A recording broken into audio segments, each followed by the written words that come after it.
Dahil marami nga nagsasabi na gawin ko nga daw negosyo nga itong nabili ko nga snow machine. Kaya eto na nga, kumuha na nga ako ng pwesto para nga sa itatayo nating negosyo.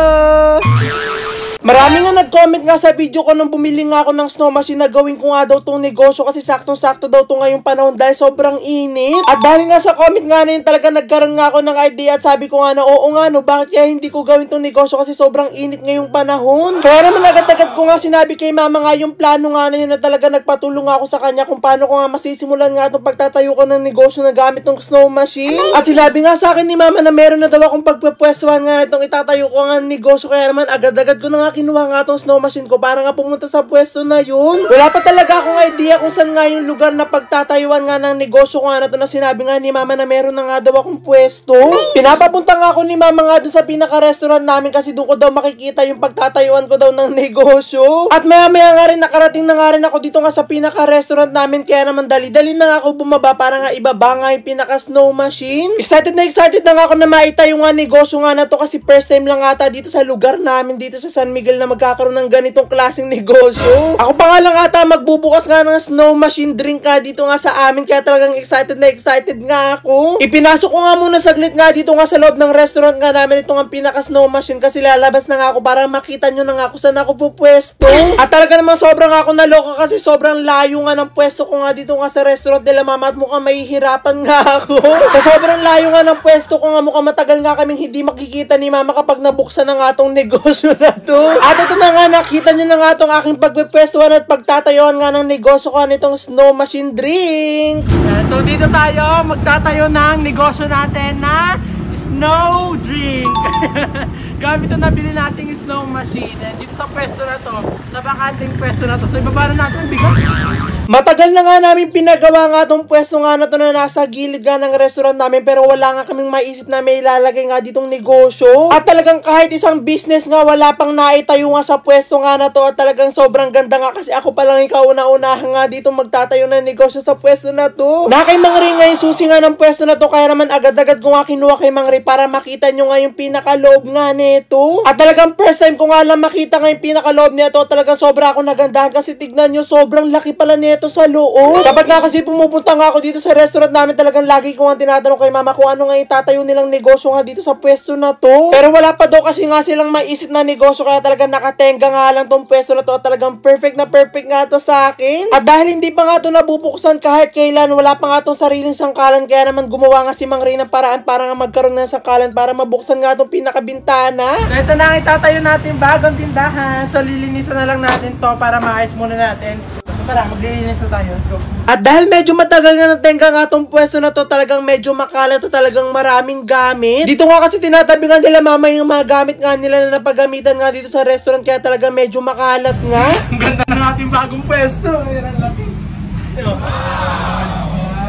Isa-isa na nga namin nilalabas nga dito yung mga gamit nga na nakatenga nga dito para talagang malinis na nga tong pwesto nga na to. At talaga namang sobrang nga ako nalalakihan nga sa pwesto na to kasi parang hindi nga snow drink yung itatayo ko dito parang burgeran. Marami pang tatapusin nga sana sa pinaka-pwesto na to kasi hindi na nga naitapos kasi wala naman naisip sila mama na itatayong negosyo nga dito. Kaya talagang ipapaayos ko nga muna kay Mang Ri nga yung mga kulang nga dito para talaga maayos na talaga siya may operate at talagang pwede ng pagtayuan ng negosyo. At talagang medyo napapagod nga ako sa mga oras nga na to kasi sobrang daming ang gamit ang nasa loob nga na ito kaya talagang pahirapan nga kami sa paglabas. Kaya buti na nga talaga malaki nga yung pinakabintana nga na ito talagang madali nga naming nailalabas nga dito yung mga malalaking gamit na nakatenga nga dito sa loob ng pwesto. At nandito pa nga yung katunayan na hindi pa nga tapos nga gawin nga itong pwesto na to kasi nandito pa nga yung gamit na gumawa nga nito. At ito na nga yung huling gamit nga na malaki nga na ilalabas ko nga sa pwesto na to talaga nung naalis nga ito talagang mas lalo lumuwag nga itong pwesto. At inaalis ko na nga lang sa mga oras nga natin yung mga natitirang kalat nga dito sa loob bago ko nga siya walisan. At ang pinakamagandang part nga dito nga sa pagtatayon ko ng negosyo nga na to ay sobrang lapit niya nga sa eskwelahan. Mga 2 tumbling nga lang at nandun ka na nga sa eskwelahan na talagang saktong-sakto nga itong itatayo kong negosyo para sa mga estudyante. At ito na nga sa wakas na ilabas na nga namin lahat nga ng gamit na nakatenga nga dito sa loob ng pwesto kaya naman agad-agad ko na nga itong winalisan. At talagang sa sobrang tagal na nga na itong hindi nga nabubuksan sobrang dami na nga kalat at talagang sobrang alikabok. Kaya talagang kailangan nga namin tong ayusin na talagang maglinis ng maigi kasi pagkain nga yung ibebenta namin. Kahit nga mga sulok at mga dingding talagang maigi ko nga winawalisan para talagang maalis nga yung mga alikabok pati nga yung mga kalat.